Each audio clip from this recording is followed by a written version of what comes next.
The Bobby O Show.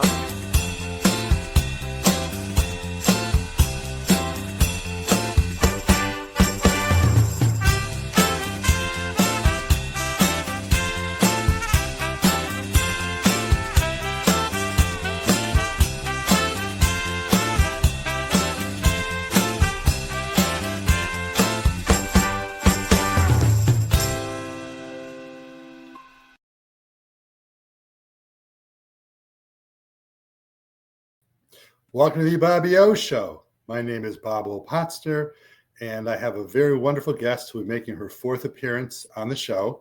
The last few were in person. This one will be remotely because she's in Israel. But before I get to the show involving Veronica Reich, an attorney from Connecticut, born in Budapest, Hungary, who is now living in Israel primarily, and will tell us some information about what's transpiring in Israel. We had hoped to do the show right after the alleged ceasefire occurred, but we were not able to schedule it until now. But before I get to Veronica, I want to just raise a couple of points, and that is right now you can't help but see in the news all of the activity about the Jeffrey Epstein situation. And I'm not going to get into that in detail in this particular show, but I do want to mention to you all that I've read the first 275 pages of about a 350-page book called Nobody's Girl, a memoir of surviving abuse and fighting for justice by the late Virginia Roberts Giuffre. And so you can make up your own minds as to how important it is to have all of the Epstein files released. I happen to think they should be released.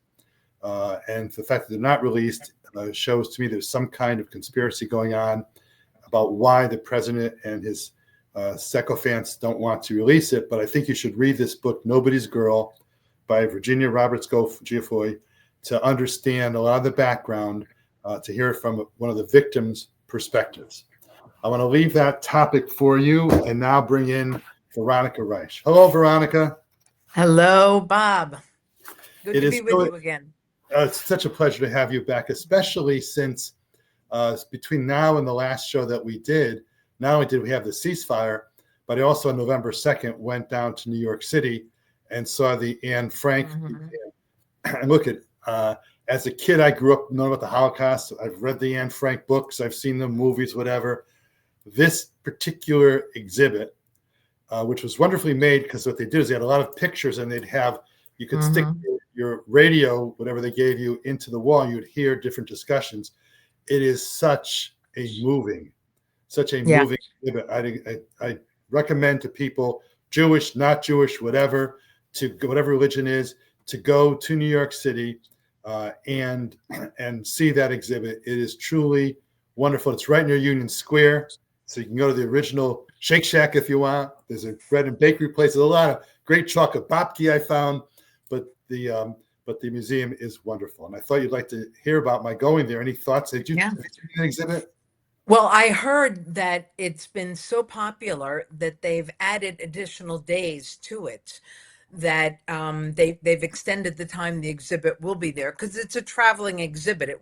It's not a permanent one. And I was supposed to go to that exhibit actually, and I unfortunately had to miss it, but I've seen the original Anne Frank house in the Netherlands, and it's very moving. It is. It's very worthwhile. You're right about that. And it's interesting because for everything I thought I knew about the Anne Frank story, there's always something you learn new.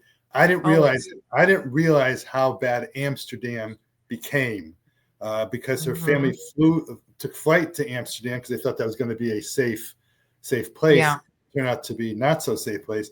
The other thing is, everyone knows from my shows that I am not N-O-T, not a bupkis. I am not in favor of Donald Trump. And a lot of things that are happening now, you can see from that exhibit things that are happening now that parallel, unfortunately, what it went on in Nazi Germany and the whole craziness that happened there. Veronica, I'm not going to introduce you totally. I gave you a very short introduction, and by now people know who you are. But if there's any more you want to add to your background, I'm sure you will in the course of your discussion. Well, I'm very happy to be back in Israel. You're correct. This is where I now reside primarily. I do still maintain my connection to Connecticut, to the United States, because I value my American citizenship, but I have my grandchildren are all in the States. So I go back at least twice a year for a period of time just to be able to spend time with them. And you had actually asked me before a certain question, and I wasn't that happy with my answer. So I appreciate the opportunity in this context to go back over it. You had asked me when I return to Jerusalem, what's the first thing that I do? And I had told you that, I breathe in that wonderful, fresh Jerusalem air, and I see the Jewish children in the school across the street from me. And it's very moving to me because there are Jewish children playing in the streets of Jerusalem, which is something that generations bled for, died for, cried for, prayed for. Um, and I left out one very important thing. There is a special blessing, and I'm sure you've heard of it. It's called the Shehecheyanu blessing, which is essentially says, "Thank you, God, for bringing me to this point in my life, for bringing me to this particular time." And it's said before holidays, at a bar mitzvah, at any happy occasion, you thank God for bringing you to this point. And that's how I feel every time I enter my home in Jerusalem.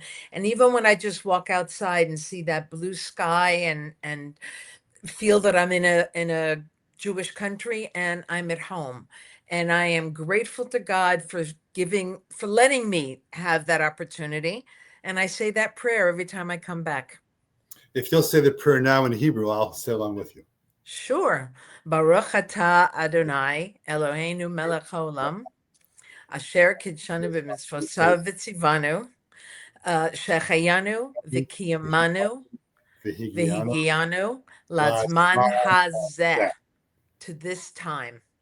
I didn't have my yarmulke on, but I thought I did a pretty good job. You did. Excellent.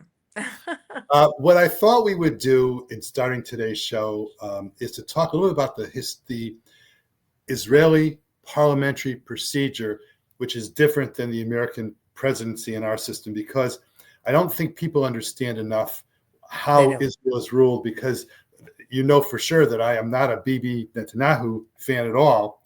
And I think one of the reasons why the war kept going in some respects, one might argue, because of his political situation. So I thought if you give us a little bit of background, how it works politically in the parliament, I think it'd be a good background for us. Would you want to do that, please? Absolutely. I'd be happy to. And by the way, you're not alone in that opinion about Netanyahu, but in Israel, we're pretty much split on Netanyahu, much like in the United States.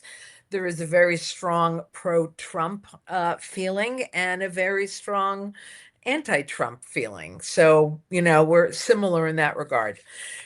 But essentially, Israel has a parliamentary system of government, which is very different from ours, which is a federalist government. It's a Republican form of government, not as in Republican Party, but as in one republic with a federal government and a state and local government, and they sort of govern together. But it's really a two-tiered thing.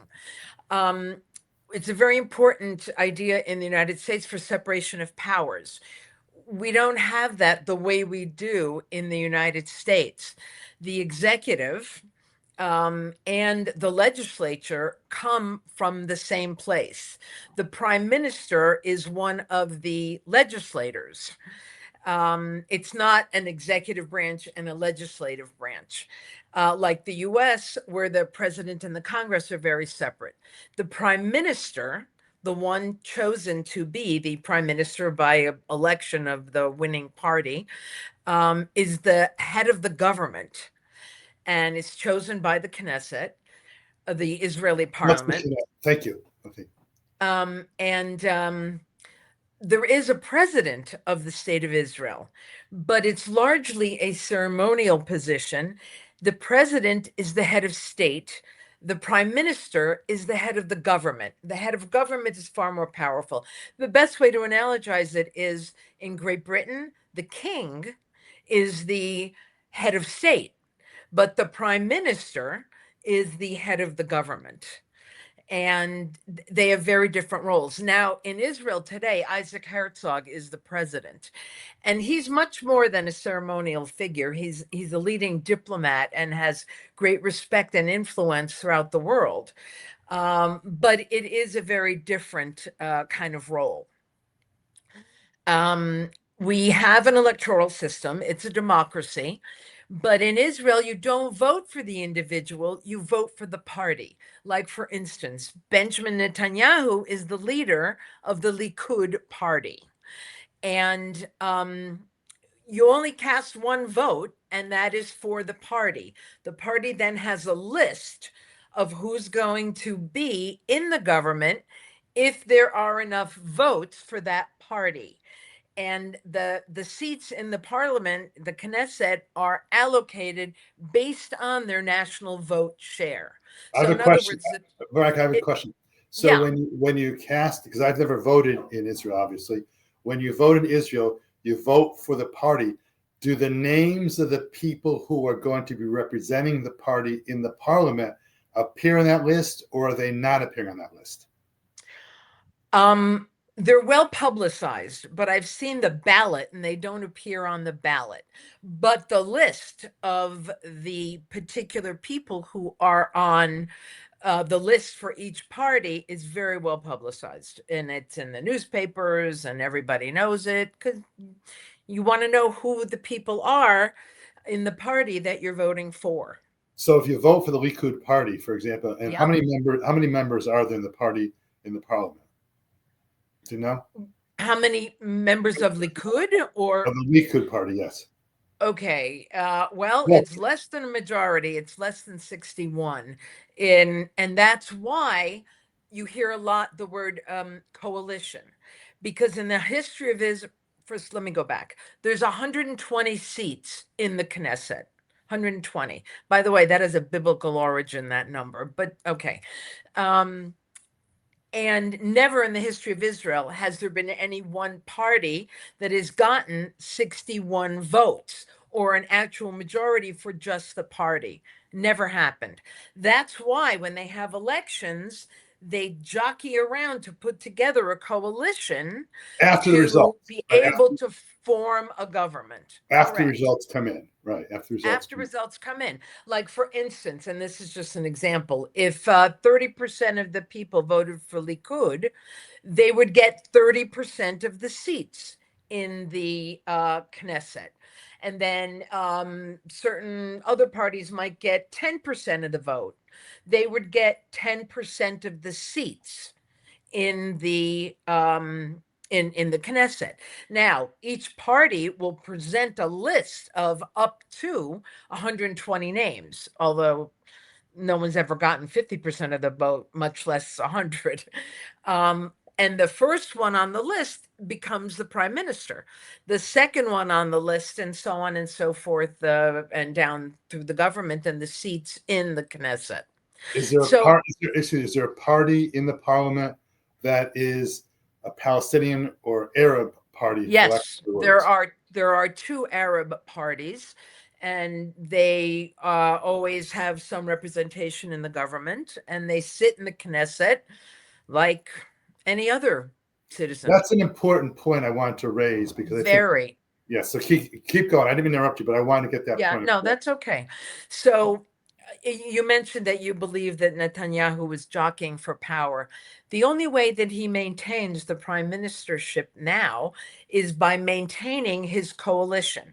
However many members of Likud are there and they vote with him.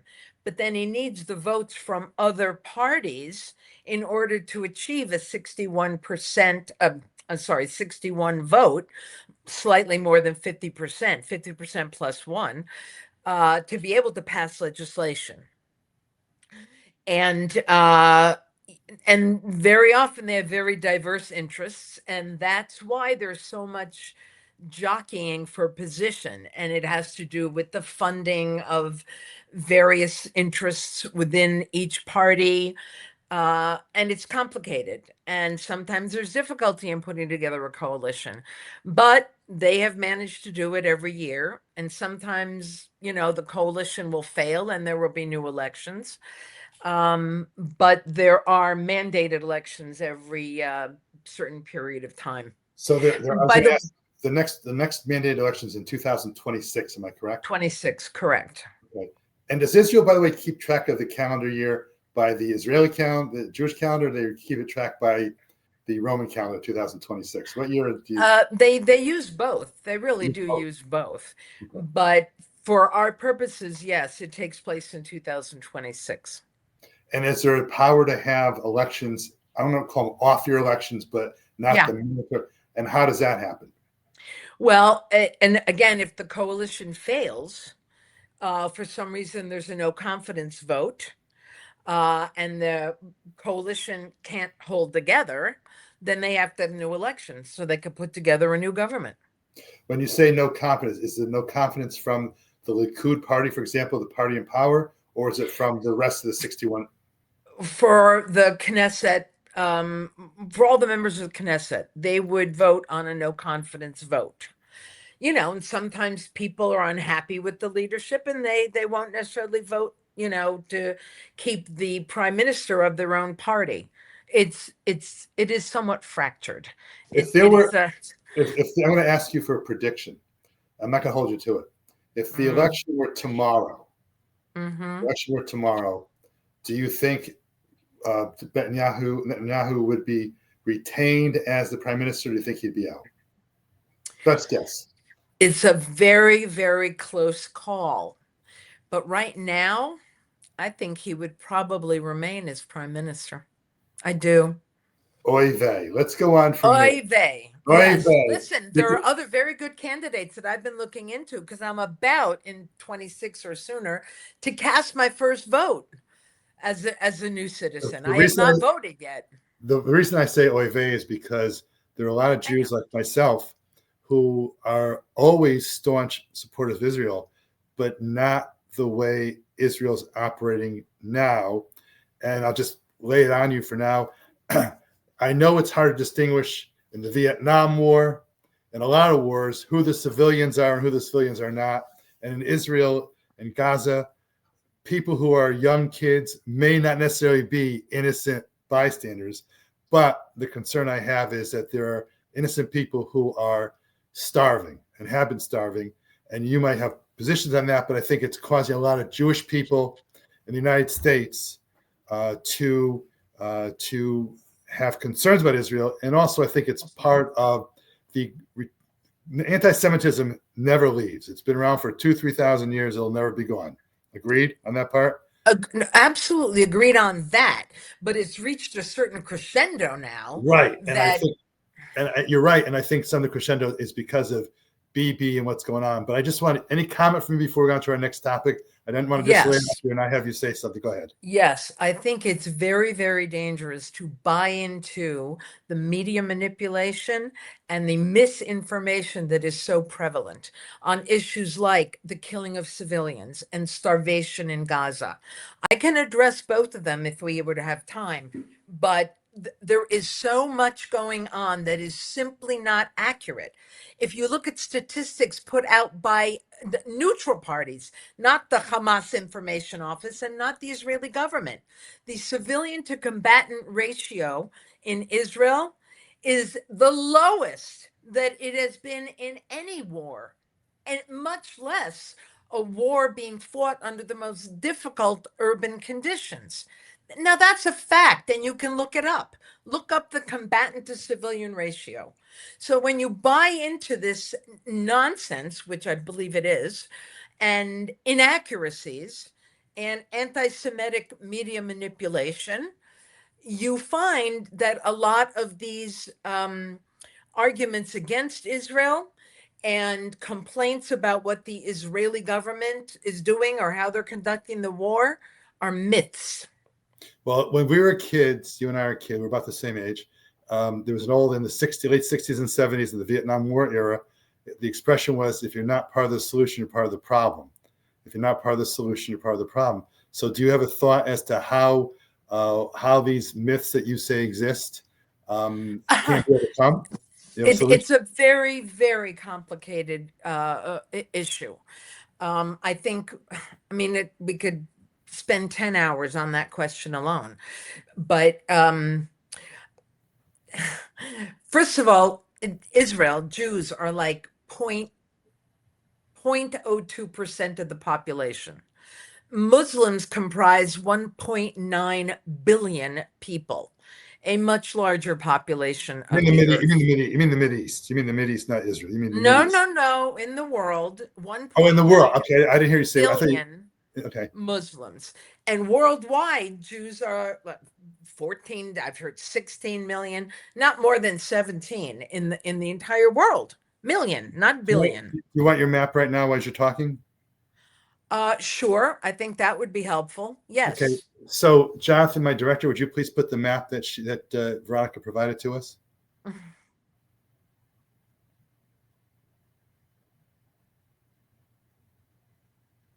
It'll be here in a second. There it is. Okay.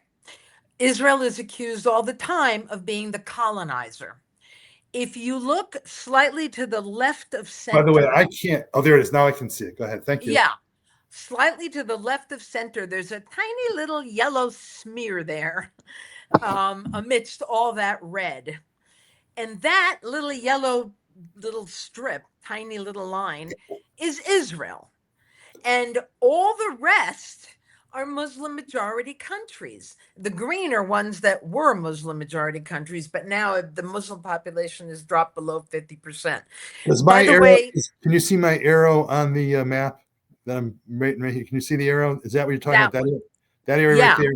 Okay. And by the way, the source of this map is what? I'm not sure. Okay. But I mean, I know that it's reliable because I've seen this in many venues, many situations. Sure. It's undeniable. And even if you just look up something that is absolutely reliable, the Pew Report, PEW, on world populations, you will find that there are 48 Muslim majority countries, and 37 of those are over 80% Muslim. And Jews have one itsy bitsy little state, and they are such a tiny percentage of the world's population. This brings to mind so many issues. That why does the world, and certainly the Muslims, want to wipe out the one Jewish state when there are 48 Muslim majority states? And they clearly... Veronica, and just for those who can't see the labeling, in the very top of my arrow it says the tiny yellow sliver is Israel, which I pointed out to you already. Yeah. And it says the Arab/Muslim countries in red. I'm sure it's easier to see all the red in this map. The red, yes. Yep. And then it says not necessarily Arab. Indonesia has the largest Muslim population. They're not Arabs. It says Arab/Muslim. It says Arab/Muslim. Yes. And then you have the liberated areas is in green, like India, for example. When it says liberated areas, what does that mean? Well, it just means that it's not a Muslim majority country anymore. I see. It used to be, but it is not any longer. So your point on this map, I don't know if we need the map any further, Jonathan, but the point of this map, Veronica, is what? Well, it points out how ludicrous it is that Israel is called the colonizer when all these other countries are really colonized. You can't colonize your own land. We've had a presence there for 4,000 years.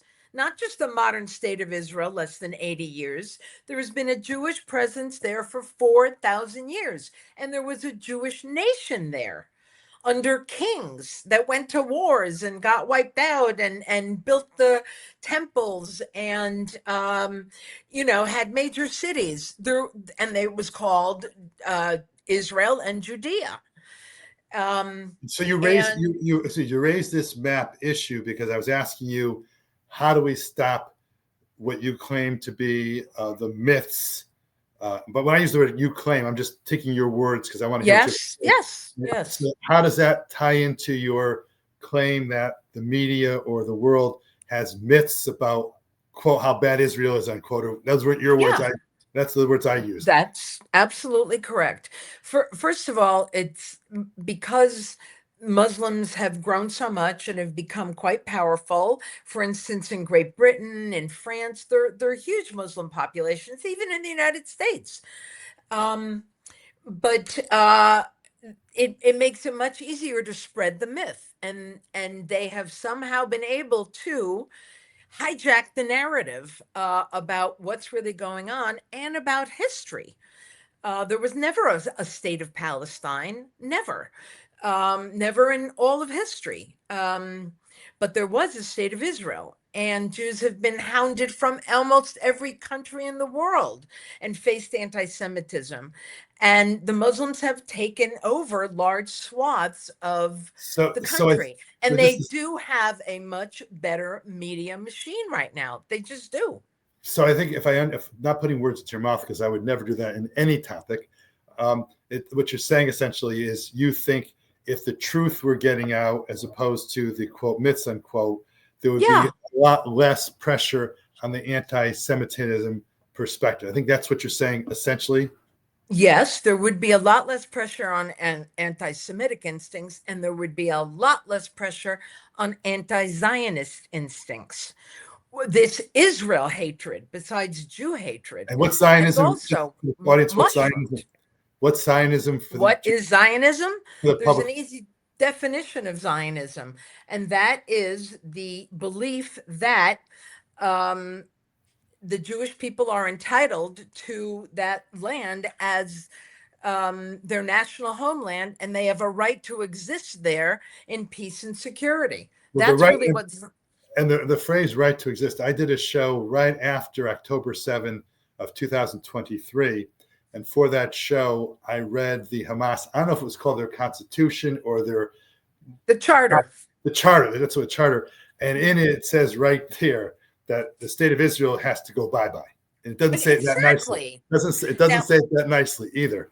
I want. no, they I, want to eradicate it. And a lot of the things that we hear so much that just sound like the Palestinians want a free country, they're not. It's not what they're saying. They're saying to the sea, globalize the intifada, to the which means sea, kill Jews all over the world. and to That's the what it what means. what does to the sea mean? River to the sea means that you eliminate Jews from the Jordan River, which is the eastern boundary of Israel, and to the Mediterranean Sea, which is the western boundary of And Israel, which Veronica, means eradicate the state of Israel. and Veronica, one reason I have you on the show, first of all, I've always respected you as an attorney.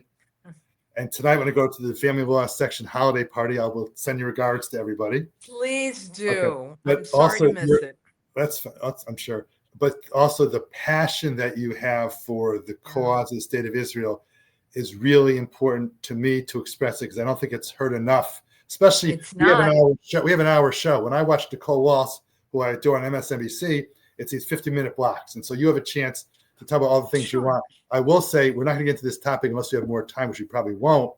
I still am a believer of a two-state solution, but my theory on the two-state solution is part of your map, which is I think if you're going to do that, Gaza people in Palestine need to have a way to earn living, and I've always advocated that some of the Arab countries have to give up some oil wells as part of the two-state solution, not just Israel giving up land, but to help the Palestinian people have a way to earn a living. So what's the oldest saying about if you give someone a sandwich, they're not hungry for a day, but if you teach them a skill, it's better. But I want to do a two-state solution right now because we'll come back if we have time because there's so much more. Well, Go ahead, take it.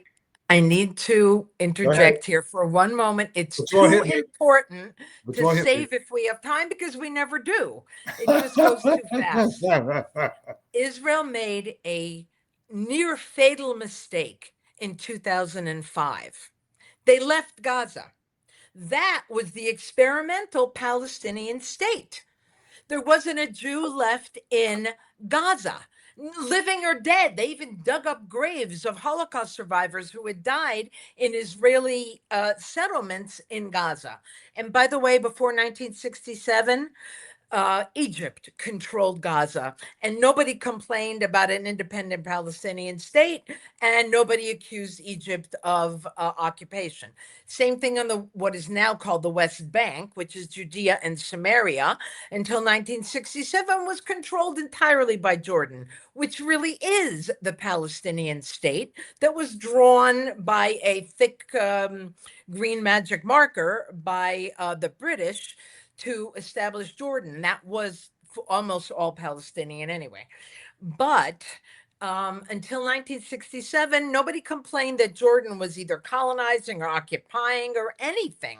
And they had complete control over the West Bank. The mistake that Israel made was leaving Gaza in 2005.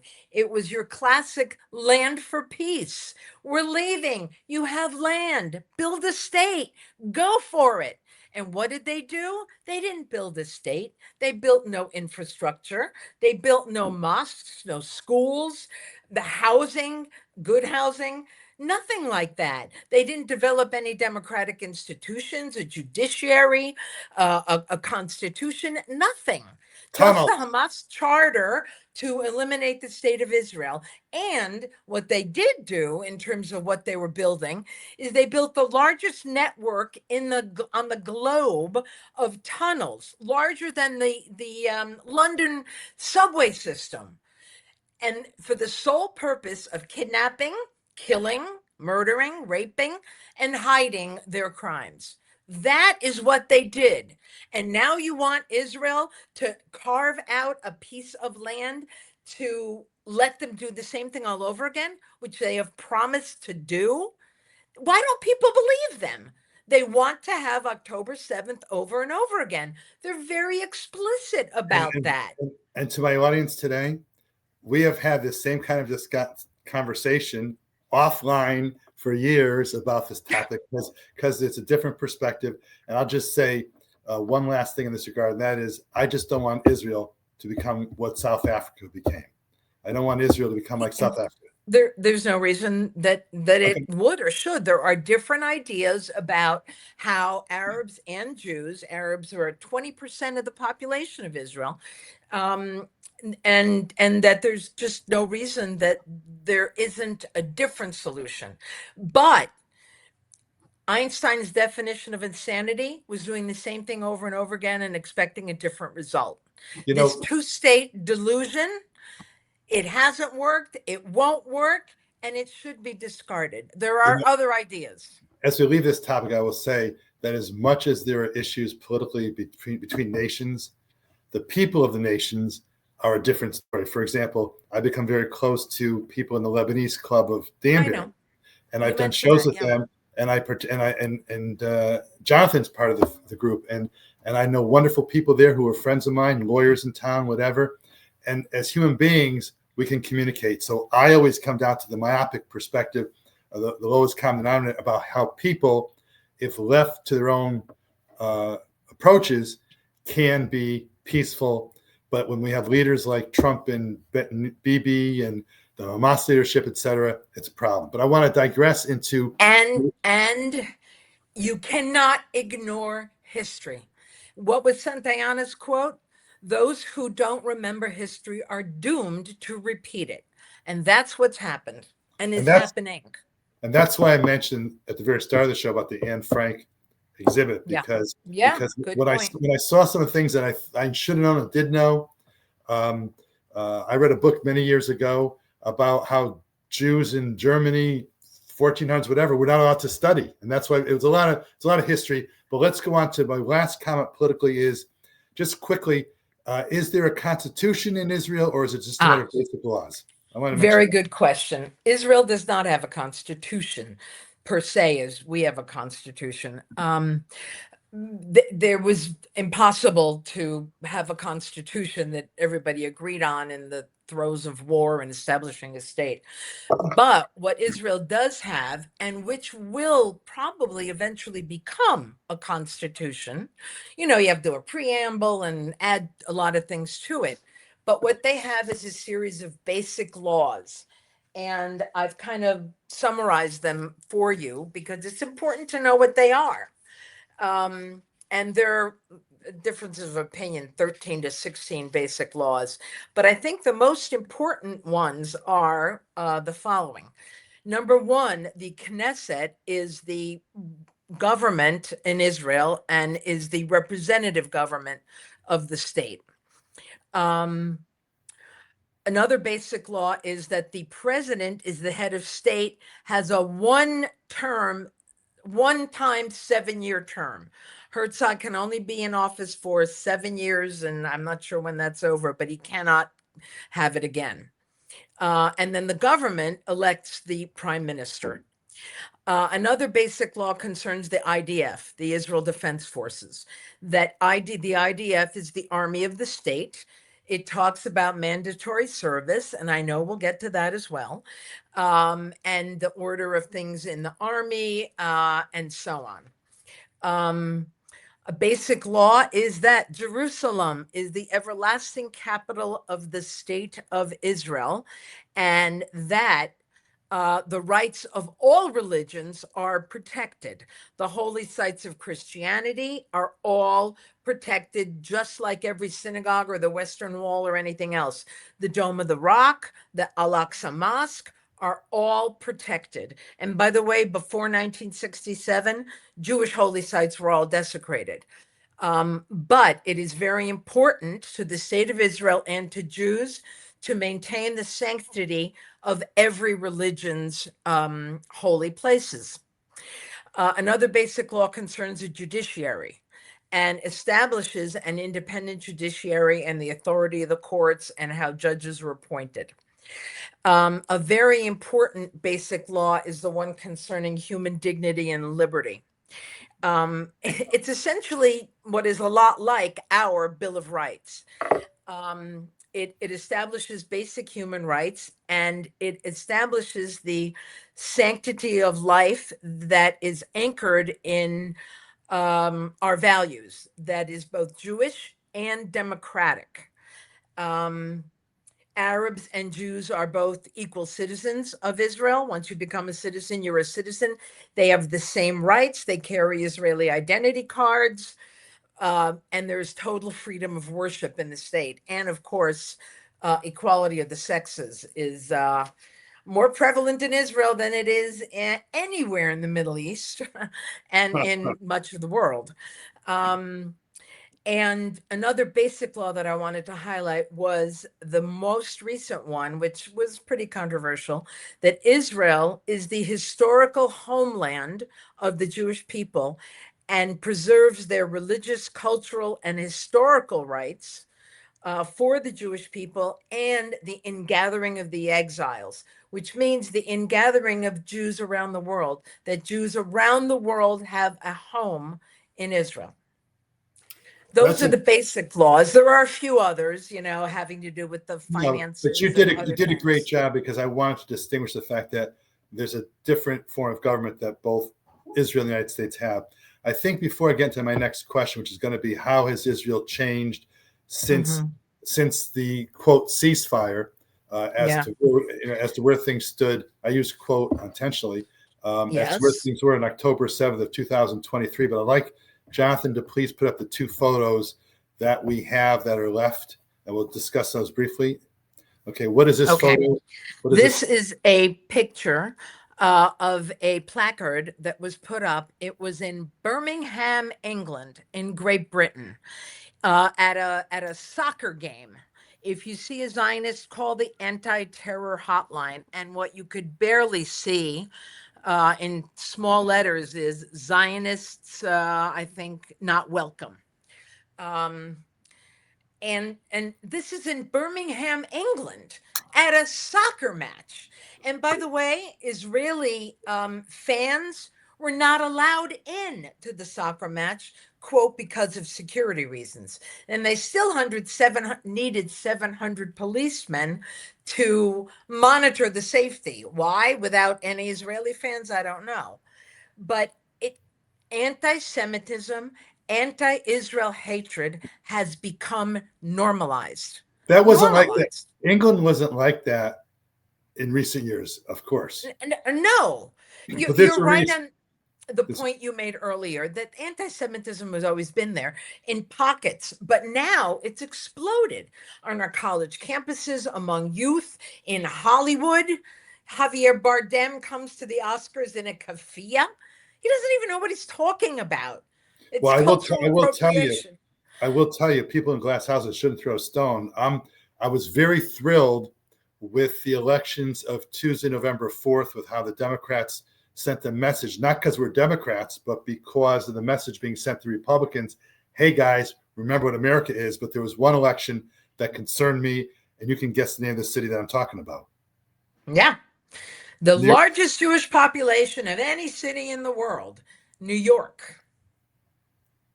Yeah. concerns me. And it doesn't concern me as to what can happen in New York. It concerns me as to what certain groups Yes. want to take about. But that's going to take us beyond our show.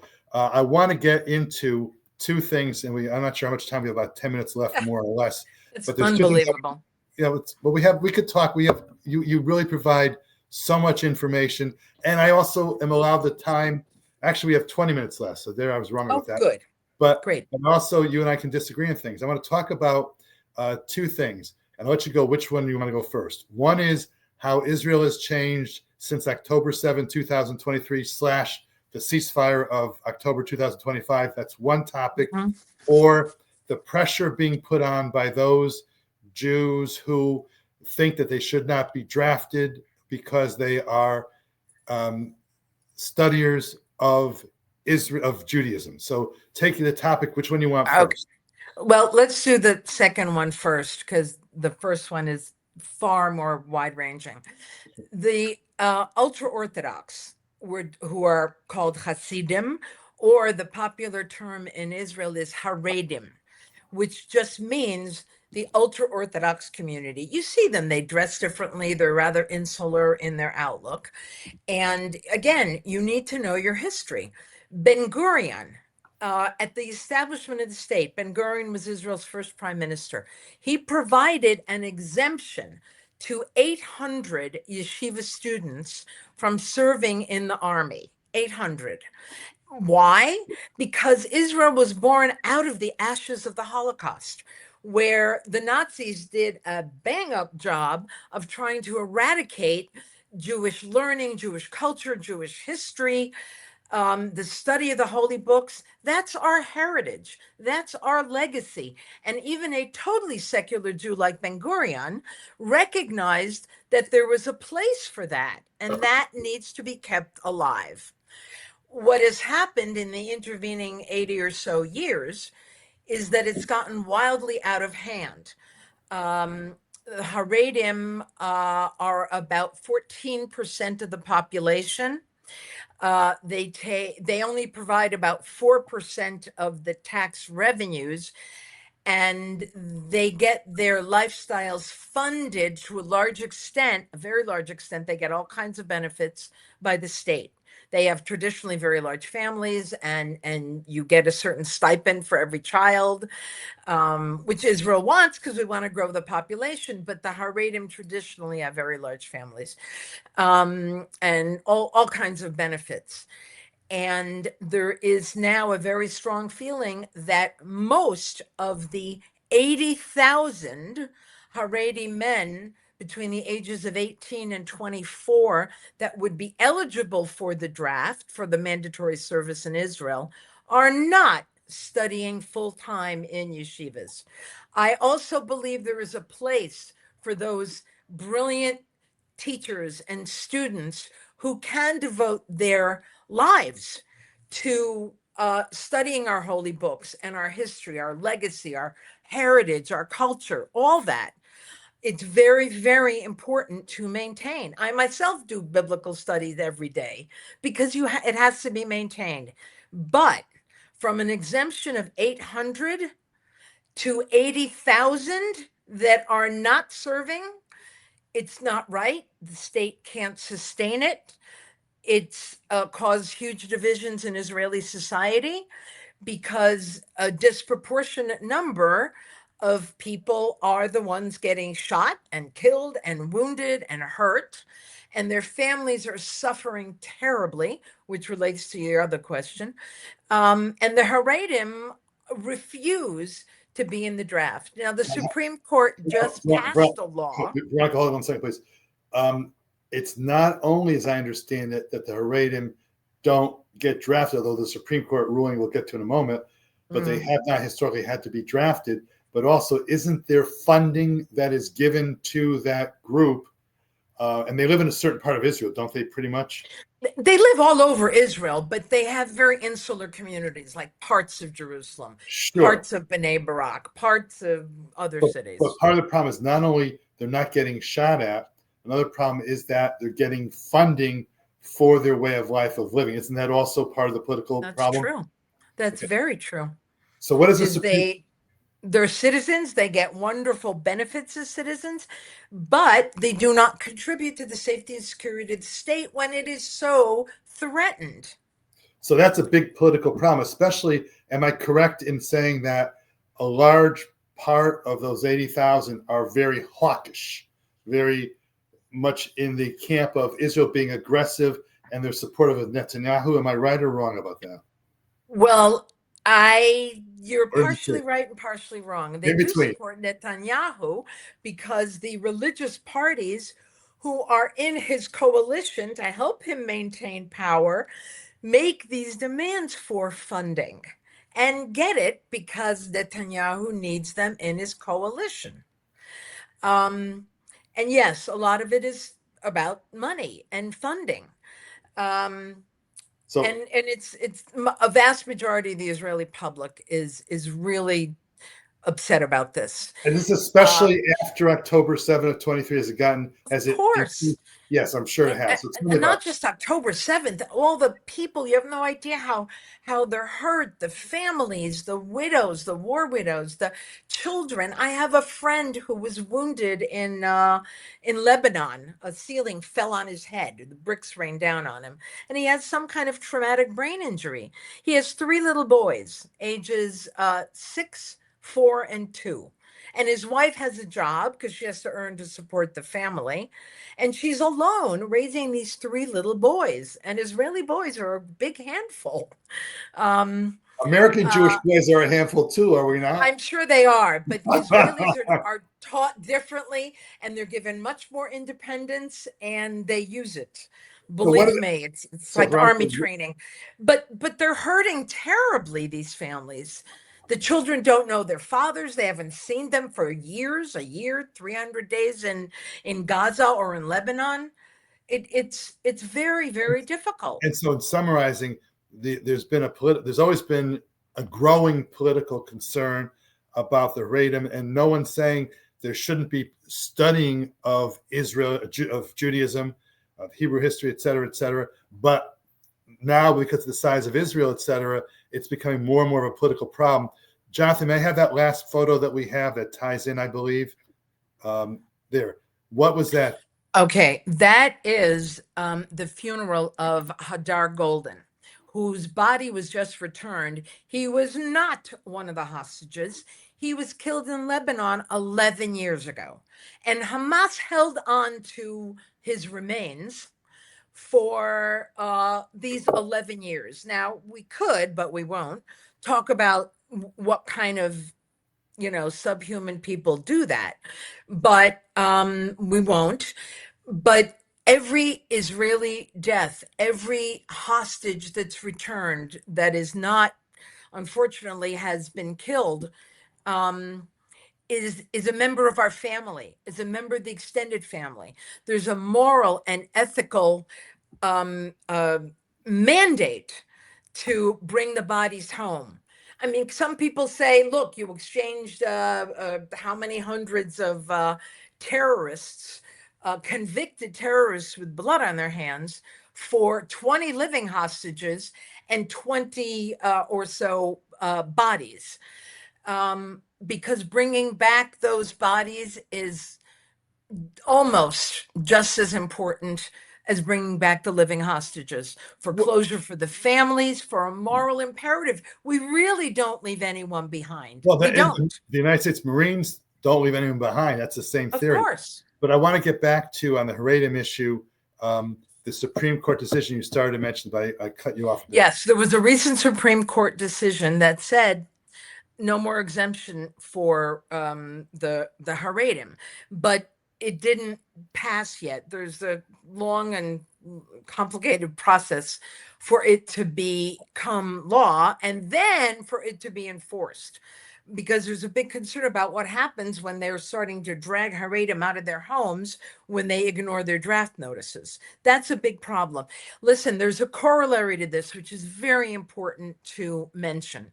There are some Haredim that are now joining the army, and the army is accommodating them with special food, not just kosher food. It's called glot kosher food, which is sort of super kosher, which we don't need to get into. And they accommodate their needs to have periods of time to study and to observe the Sabbath and festivals as best they can. And there are no women in those army bases because they believe in a strict separation of the sexes. Women and men do not mingle socially at all, pretty much over the age of over a young age. It's more extreme than the Orthodox weddings I go to, where the men and the women are separate. It's in the military bases. There's no women whatsoever. In some military bases or sections of military bases that have been set aside in an effort to accommodate the Haredim, there are no women there. How do Israeli women feel about that? Look, Israeli women are fully integrated into both the military and Israeli society. If the Haredim want to maintain their own strict separation by sex, fine, let them. Israeli women don't care what the Haredim are doing. Listen, there's a line here. More women fly F-15s in Israel than drive in Saudi Arabia. Also wow. True. Say that again, please. That is an awesome statistic. More women fly F-15 fighter jets in Israel, and many of them do. Many of those pilots are women. And until very recently, women could not drive alone in Saudi Arabia. You had to have a male present with you. That's beginning to change, but it's still to a large extent in effect. And Veronica, Veronica, when I was saying before, when you weren't happy with the two-state solution situation, what I was saying, analogize to that, because if Saudi Arabia can give $2 billion to Trump's son-in-law Kushner to do some hedge fund, the Saudi Arabians could also, if you're gonna have cooperative conciliatory activities, then everyone's got to contribute to that kind of solution. We have 5 Absolutely. We have 5 minutes Bob, left, and I want to give you a chance to talk about how Israel has changed. Because you want to talk about that, and anything else you want to say that perhaps you haven't had a chance to get in. Okay. Well, one thing that I did want to just go back to at the very beginning, I mentioned there was one thing I wanted to correct. Early on, I think probably our first interview, which was almost 2 years ago, you had asked me, after I said to you, I feel it is imperative, absolutely imperative on so many levels to eradicate the evil of Hamas, to eradicate the brutality of these murderous, rapists, people that commit these horrific crimes. And you had asked me, at what cost do we eradicate the evil? Correct. At what cost? Correct. And I couldn't answer it. And my answer to you on that question is, it's not a question for me or for Israel. It's a question for Hamas. How much destruction did they want to endure? How many of their own children will not have a future? How many of their own people have to be killed until they de-radicalize, stop the Israel hatred, and decide that they are the ones that want to reside peacefully with Israel in a free and independent Israeli state and have their own freedom and some level of independence. But they don't want it. It's not a question for me or for the state of Israel or for any Israeli. At what cost? We're paying the cost. Believe me, a very high price. The cost that we pay for what Israel does just in order to exist and to get back our people. So you ask Hamas or you ask the Palestinian people what cost they want to bear before they will de-radicalize, disarm, and show a true desire to live in peace. Veronica, That's an important answer. This is not a direct analogy, but it's a somewhat analogous, and that is, while the government was shut down in the United States for 40 plus days, Yeah. The Republican Party was willing to use denial of SNAP benefits, food for the poor in America, to get what they wanted politically. And it's not, again, a direct analogy, but when I said to you earlier in the show about feeding children and Palestinians who were not eating, literally, et cetera, and I know you've had concerns about that, but on the other hand, I'm very annoyed that the Republican president and party was happy to let the SNAP payments not go out. So it's an analogy that has to be dealt with. Go back to your discussion on the change in Israel. Okay. And yes, and thank you for that opportunity to go back and correct that. I was bothered by that. In some ways, well, Israelis are certainly terribly war weary. They are. Israel has always wanted peace, but we're war weary. Too many have died, too many are suffering, and too many families are suffering, and children are suffering terribly. PTSD, You have PTSD, post-traumatic stress the disorder. whole country is suffering from some level of PTSD. I have a cousin who wants to open a clinic just for psychotherapy for war widows or wives of soldiers that have come back damaged or hurt or don't come back at all, and for their children. You have 5-year-olds that came home from school saying, "Oh, Sammy's daddy died today." His other 5-year-old, little friend. And there were friends of those 2 little Bebus children that were kidnapped, the little redheaded boys whose pictures were everywhere. Their friends were interviewed, 5 years old. I miss my friend, but he was kidnapped in Gaza. No child should have to deal with this. My friends were caught in an alarm out on the road. And we're instructed when that happens and you're in a car, you must get out of the car, find a place. If you can't, lie down on the ground and cover your head with your hands. Why? Because they're afraid of shrapnel, not of bombs. And if shrapnel hits the car, it's one big bomb. So you're supposed to move away. And my friend's 9-year-old granddaughter was explaining how you have to move away from the car, but only after you hear the boom, because the boom is the Iron Dome taking out the rockets, and then shrapnel falls, so you have to get out of the way. And Veronica, as we wrap up the show today, I want to say to you, despite all those problems, you still love living in Israel. You're still a diehard American. And the one topic I didn't get into, which we'll have to do our next show, will be about the fact that some Israeli ship was denied access to a port. I went to Greece, and some Israeli ships couldn't dock because there were Palestinian demonstrations at the dock. But my kind director Jonathan, who never says no to anything on the show, has said to me, "Time is up." Veronica, thank you so very much. And we also didn't deal with the parallels between Judah Maccabee and Hanukkah and where we are today. We'll keep that for our next show. I'm going to write to you and save it. Thank you, Bob. Thank you so much for letting me spout all my passionate feelings. And thank you for educating us. This has been Bob Potsner on The Bobby O Show. Thank you, Veronica Reich, who will be back soon again, I'm sure. Shalom.